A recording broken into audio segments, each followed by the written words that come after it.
Guys, I'm really excited today. It is our first show of Gross Card Breaks. Show us your cards. I got Kevin Thorpe with me today, one of my long-term friends and collectors. He's going to tell us about his top 5 cards. Kev, how you doing today? Oh, I'm doing great, Mike. I'm also super excited about this. I know we've been chatting back and forth and it's kind of been in the works, so I'm excited to finally get it laid down and talk some cards, man. Sounds good. Kev, tell the audience, where are you from?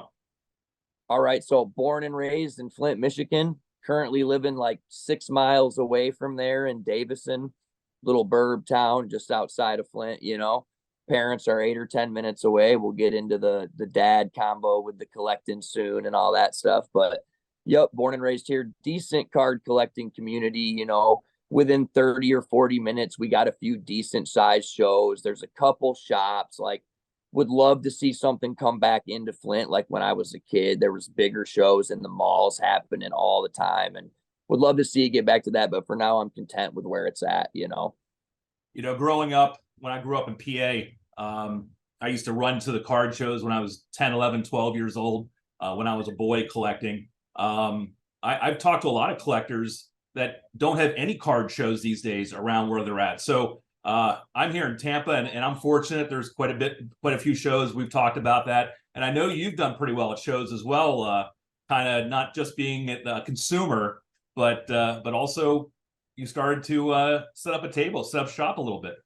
Yep, just recently, me and my dad just started as like we thought something to do just together for fun, and then Yeah, we brought the money home the first day, and we said, "Wow, like we get to we're collecting together, and this is good on other levels as well, right?" And we found our little sweet spot with just my real unique stuff, which I'll get into with my PC soon as well. But yeah, so that's been a fun time and very lucky because, like you said, a lot of people I talk to, a lot of people that break with me, the reason they're doing it is because they don't have that availability close to them. Like I talk to people who live in Texas, the closest show or shop is 3 hours from them. yeah, Like if you're a normal person, just an average Joe, like that's not a realistic any day trip for you, right? Like, right. so, that's part of what the online community brings you, I guess. But for me, the in person being around people and the environment of the hobby in general is where it's at for me.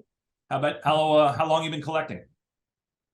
Okay, so technically since day one of my life, Yeah. because when I was Oh, born, I had all the 89 baseballs. I was born in 1989. All the 89 baseball sets were pre-bought for me by my dad, which jokes because they're all worth $15 a piece. But yeah. I had them from day one and, grew up set collecting and getting into my dad's older vintage stuff, even though I wasn't supposed to and all that good stuff. And then eventually, like a lot of people sort of faded out of it, just got into those late 90s, like top sets where it was like, all right, we're just keeping the box closed. And I think the hobby kind of lost itself for a little bit there, kind It of in the did. late. Yeah. A lot of people will be like, well, kids grow out of it and blah, blah, blah. Well, like, I think we grew out of it because at the time the hobby wasn't adapting to the changing scene. Yeah. Yeah, for sure. I mean, I revisited my childhood hobby just only about 5 years ago, but man, it had changed so much. I mean, eBay, Facebook, websites. I mean, let's face it, the internet didn't exist in '89, or we won't mention, how old I was when I was a kid, but a few years older than you. But point well made. I mean, the hobby's changed so much compared to Yeah, back then. getting back into the hobby, I actually probably have a really unique story compared to most about how I got back into it because I know for a lot of people it was the COVID boom, like holy smokes, there's nothing to do. Let's pull out my collection. Yeah. Let's see what I have. Let's see what I don't have, and let's go try to get it and all that. And we saw prices of sealed products and singles just skyrocket. Yeah. So ripping stuff at the store was an available thing for me. Instead of sports cards being what got me back into it, I'm going to show a couple of these. These aren't my top 5, but I Okay. started Goodwin Champions Oh, the old because Goodwin champs, sure. Yep, because two members of my favorite band featured in this poster on the bottom back here, Humphreys McGee. they were featured in the official Goodwin Champion set. And I'm like a Oh, huge merchandise nerd when it comes to music and bands and stuff. I was like, I got to have these. So I bought a bunch of singles and then I bought a box and I opened the box. I did not get any Humphreys cards, but it started my what's in the pack, you right. know. You got that chase, right? Next thing I know, I'm calling card shops 40 minutes away asking if they have Goodwin Champions blasters. They're probably like, who the heck is this guy and Right. why What is that? you want a Champions blaster, right? But that is what got me dipped back in. And then I started to these sealed products resale prices, and I started bumping into them on the store. And I'm like, well, this is silly to not buy, right? Even if it just ends up being a long-term investment and not a part of the rip or the chase or whatever. But I'll say at that time, it did end up all being that. You know, I thought I'll buy this, I'll hold it, I'll make the money on it. I started opening the boxes and I was suckered right back into this stuff, man. And full blast since building the singles, you know, building the collection that we take to shows, building the PC, the wax wall behind me, all that stuff has just been a slow grind. And, you know, right now, no plans to stop, just enjoying the ride and enjoying the hobby. Got the national coming up this summer. I'm going for the first time as a buyer, and I'm super excited to go and like hunt for some unique product to bring back to this smaller market. Like people don't even know what Hit Parade is at these local shows I'm going to. They're like, That's crazy. I'm like, dude, you have to hear about that. You all need to know about this stuff. Yeah. So that's another thing I'm excited about too. But that's what got me back into it anyways. Very cool. Very cool. And I think you touched on it, but I'll ask the question again. So before we get into your top five, who do you PC, your personal collection, PC, who do you PC and why? Okay, so my PC is really divided into two sections. It's the Humphreys McGee stuff that I just showed you, which is my PC that is never for sale. Like the only way you're going to get one of those for me is if I see you at a concert and I have, you know, we make a friendship and I give you one for free. You're not buying that card. The other side of my PC is my unique card PC. Like I don't have a team or a player. I like low numbered, rare colored, cracked ice, colored, the stuff that when you're walking by in a card show, you don't just see at every table. You know what I mean? Or maybe it's not the $20,000 card, but maybe it's the $200 card with orange ink instead of black, like the other 8 guys have, right? Sure, yeah. And, or the Josh Allen redemption signed "My Bad," right? the thing that people don't have because yeah, you know, as I'm kind of climbing this ladder, it's not. I don't necessarily have that kind of liquidity to just buy massive cards to have at my show or at the shows, but I really want to, you know, have things that draw people to the table, and that's like the route I went. And when I started collecting, that's where my head was anyways. I always was just drawn to that stuff. And people always say, collect, buy, sell, trade what you know the most and the best, and you'll have the best luck with it. And I just sort of ran with that, man. I was like, this is the stuff I like. This is the stuff I can be excited about when people ask me about it. So this is the stuff that I'm going to buy, sell, and trade. And those items in my PC, like they're for sale for the right price, but they're not just floating away either, you know? Right. No, and that's key. And whether it's a stock market or flipping cards, they say buy what you know or trade what you know and trade what you're passionate about, right? I mean, I don't know anything about hockey, so if I was setting up a dealer table at a show selling hockey, I couldn't have that conversation, and B, I'd probably get pretty bored with it, right? But you put football in front of me all day long, and I'm going to be excited about it, right? So I think it's a good point you make. Yeah, for sure. Knowing what you're into for me was like that was part of what made it fun, but also that was like my safety net. You know, I was like, well, worst case scenario, I'm stuck with a bunch of stuff that I really like. You know, and that's there you go. You're not upset if you got to take it home. I don't buy anything, whether it's purely for resale or flip or not, that I don't love because I know there's a chance with everything. Like, you know, you could hold on to that for years before somebody comes and drops $200, $300, $400 on a card, right? Like, or you could sell it tomorrow, but that's up in the air. So sure. Well, cool. I can't wait to see your top five. When we come back, folks, we're going to see Kev's top five, and He hasn't shown me anything, I promise you, but he told me it's good. So when we Yeah. come back, we'll take a look at it. Yes, sir. I got some unique stuff for you, Mike. I'm ready. Sounds good.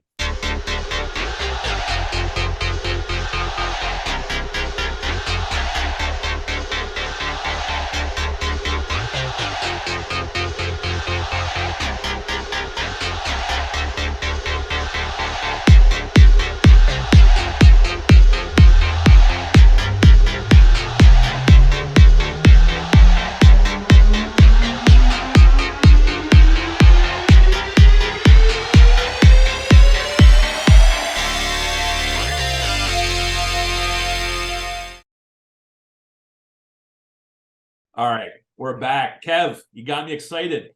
Let's see the top 5 in your collection. Let's start with number 5.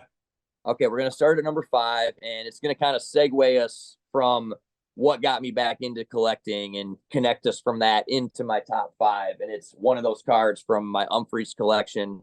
So this is my Ryan Stasek. He's the bass player for the band Humphreys McGee. Okay. Dual premium memorabilia numbered out of 35 from 2020 Goodwin champion. So artist worn patch, you know. Pull it back a little bit. The glare is you yeah, can see my reflection on it. Low number to 35. I'm trying to get. All right. Yep. But yeah, good little card there. So that's what got me back into it. So gonna roll to the next. Right, so how long have you had that?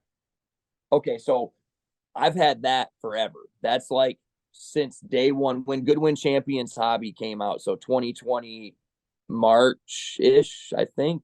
Okay. You might be better on the exact release date, but again, those are the cards that are locked in. Those aren't going anywhere. Right. So right. Then that one's sitting there. It's in this wooden box with the rest of them, and it's not moving. Cool. And so what did you pay for it? And if you don't mind sharing, and what's it worth now? Or doesn't really matter because it's a personal thing, and it doesn't matter if it's $1 million, you're not giving it up. So the trick with those cards is that people either think they're absolutely nothing and sell them for dirt, or because they've never heard of the person and then it's a low numbered card, they're like, I got mine here if they don't know what they have, right? Yeah. So it was a long stretch of searching eBay and all that stuff, but I got good prices on all those. And within that community, they hold a high value because collectors of their merchant will pay a lot of money for those unique items. And numbered out of 35, like, you know, they're selling 800 posters a night at their concerts. Like there's 35 of those cards. Somebody wants it, right? Right. You just got to find the right buyer. Yeah, it's hard to peg an exact value on something like that, but I'd say worth more now than what I paid for it. You know? Sure. Right. Very cool. All right, Kev, let's go to number 4. What do you got for us? Number 4, something else unique, right? Got an SGC graded. This was the first card that I ever sent in to SGC, like through my own endeavor, right? Okay. And it's 2019 Topps Gary V's Randy Johnson number match 50 out of 50. Okay. So that's else that I really like is number matches and jersey matches on cards, right? And you know, I'm a mediocre Gary V fan, but just something unique, you know. Randy Johnson, I don't know if you've seen this, but he's been doing the photography gig lately. That's right. I did read something about that. And like, I just thought it was cool that he was like, you know, into something else and staying passionate about stuff. And right when I was hearing about this and into Gary V, this card raw just came across my scroll on eBay, and I was like, and this was another great buy because kind of one of those off the wall things that if you're not a Gary V fan, you're not necessarily onto this. I bought it raw. I think I paid like $7 or $8 for the card. And then Gary V's company V Friends hit a big boom, and I graded this card at the same time. So it's sitting on my table for $150. I don't know if I'll get quite that for it, but it definitely is worth also more now than when I purchased. This one I've had for a while too. I bought it over a full year ago. Like I said, kind of before stuff popped off with that scenario he had going on. And then about 3 months after buying it, I sent it off to SGC, and it's been waiting to be bought on the display ever since, pretty much. So that's that one anyways, but cool card. I thought, gold border tops, classic card, Randy Johnson, classic player. Like, can't go wrong with that, right? Yeah, no, and you're hitting on a point is when I was kind of thinking of the concept of this show, sure, I could talk to really wealthy collectors and show me your top 5 most expensive, but that's just bragging, right? But what we're doing here, and you're highlighting it, is show me what's interesting to you, right? What's unique? It could be a $10 card, but maybe you found it underneath a train track in somewhere Oklahoma, and it's just really cool because that's where you propose to your wife or whatever. So Right. It's those kind of things that I wanna find out. So riffing on that real quick, 30-second side quest story here. We stayed in a B&B in Indiana, and they had this little trap door in the apartment or in the B&B, and the concept was when you come, you take something out of it and you leave something else behind, like little nicknames. So like we didn't know what it was, but I go over to it, I open it up, and the first thing that I see is a Nolan Arenado Stars of the MLB Top Series 1 card, and we're in the right place. There you go. So back to the piece. You want me to get into number 3 now here? I think it's time. Show us your number 3. All right. So number 3, you're gonna like this one. You're really gonna like this one. 2004 Upper Deck etchings, game used bat jersey, Upper Deck certified autograph, Miguel Tejada, numbered to 10. Okay, that is cool. This is back in the day when Upper Deck used everything. Every autograph was authenticated. Look at this. That could be his birth certificate, man. Look at that autograph. You know what I mean? So etchings is cool because, one, the reason that I started buying these up real quick is because 2004 was the only year they made Upper Deck etchings. And you're seeing players like Tejada, Griffey, Cabrera in low numbered game use product, and it was only made 1 year. Like, there's only whatever the number on the card is, that there is of those, right? I just thought that was sick. And then they really maximized their ability to use game used product in these because they took these bats and they slivered game used bats like all the way down, little 1/8-inch slivers. And then they etched them with like the team and the player. So even though they're not like a raw bat chunk from like, this single or this home run, every single one of these pieces was able to be certified as game used. And that's cool. Jersey patches do you see on even mid to high end product now that just, this did not come from any specific game. Right. Big hitter for me is game used. I saw somebody talking about they would love to see Topps get into like stickers, like where you can scan the QR code and it'll tell you the game it's from. So like you were at, like, if you proposed at a game or the first game you went hit, sure, you could be like it brings that connection between you, the fan, and the game, right? And like, I think back on the whole how the hobby faded out in the late 90s, the early 2000s Upper Deck stuff just got so nasty so quick, and I'm really surprised that it like didn't kickstart even harder than it did when they started doing that. Like seeing guys like Ian Cabrera and Tiger Woods and LeBron James and Jordan and like legit deck product, like the fact that there's still sealed boxes of that stuff sitting around where regardless of the price blows my crazy.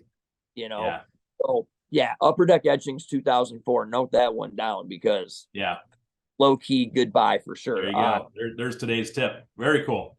All right, what you got for number 2? Okay, so number 2. This is a cool one. Number 2, I got the 1961 Topps Don Hoak SGC 9. Pop 11 through SGC. Only 9, none higher.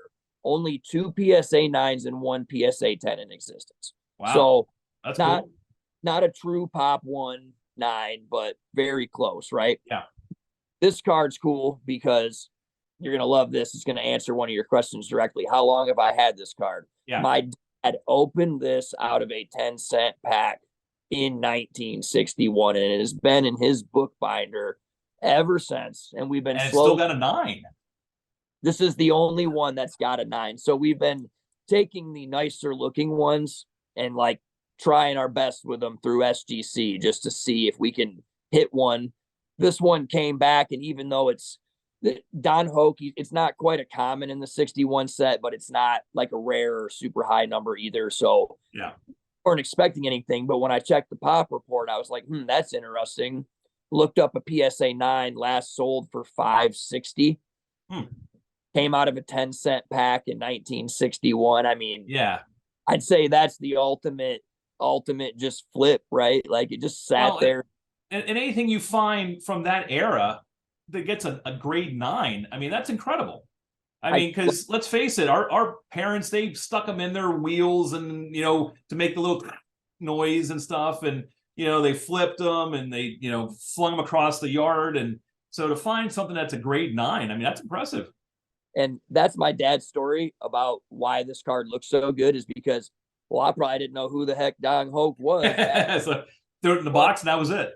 To give you some perspective, the Willie Mays that was probably pulled the same day or week got an SGC 3.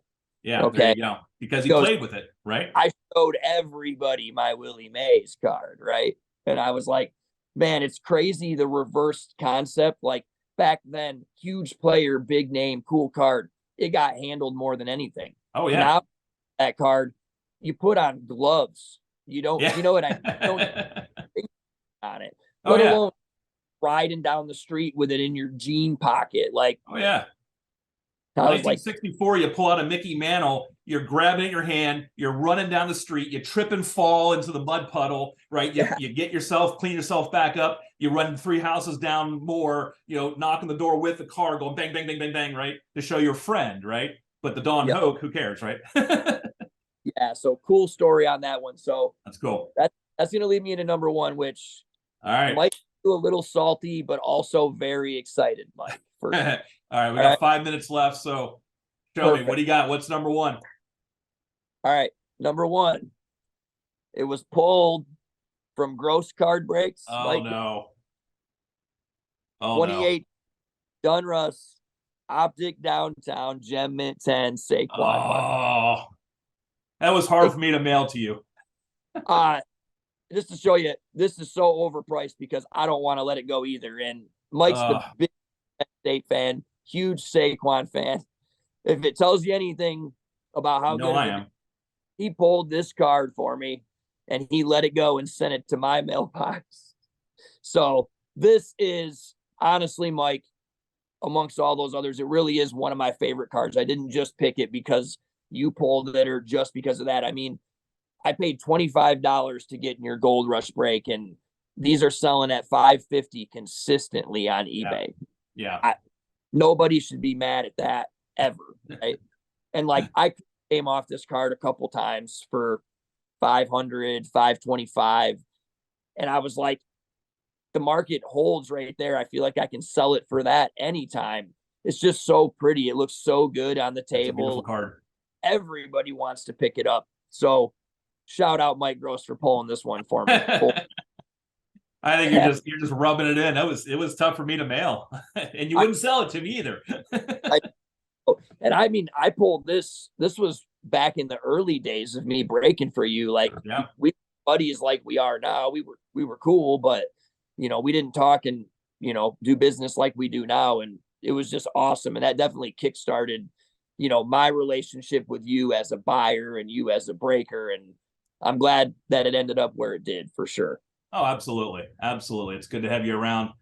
That's a hell of a card. I'm jealous. If it was a Kaboom, I'd be even more jealous, because I had a Saquon Kaboom in my possession, and this is what I think it was the first year that Kabooms came out, like 2018, maybe 2019. And I thought they were kind of goofy, kind of childish, cartoony. And I thought it was just a goofy insert. And someone offered me like $1.25 for it. I'm like, take it. Like, again, 2019 or something. And who knew that they would be such a huge chase, right? Yep. So I don't have a Barkley Kaboom. I have 250 Barkley autos. I don't have one Kaboom. We all got one of those though, right? Like that we let go of, or maybe just did sold it too early. Yep, for sure. So We do. We do. Well, that's awesome, Kev. Man, what a great collection. I know your collection's growing night and day. You're sharing with me some of the hits you got, and yeah, looks like you're doing a nice job with the card shows and whatever. Guys, visit Kev at Kev's Card Corner. I had that right? yep, card corner. Yep. On Facebook. He's on. Give yourself a plug. You're what platforms are you on now? From Kev's Card Corner on Instagram, Facebook, TikTok, whatnot, all the goods. We got a link tree on all of them. So, just hit whatever one's most accessible to you, hit the link tree from there and follow us on whatever ones you guys feel like it. Appreciate you regardless. So, Yeah. And if you just happen to find yourself in Flint, Michigan, swing by the card show, right? yes, yeah, do for sure. We'll be in Lapeer this weekend. So if anybody happens to catch that's in the area, stop by for sure. There you go. Kev, great time. Thank you for showing us your hits. We'll look forward to doing this again with you. This has been fun. Yeah, man. Thanks for having me. And I'm excited to see the next episode. You know what I mean? So, all right. You got it. All right. Yep. Take care. We'll see you. You- Bye.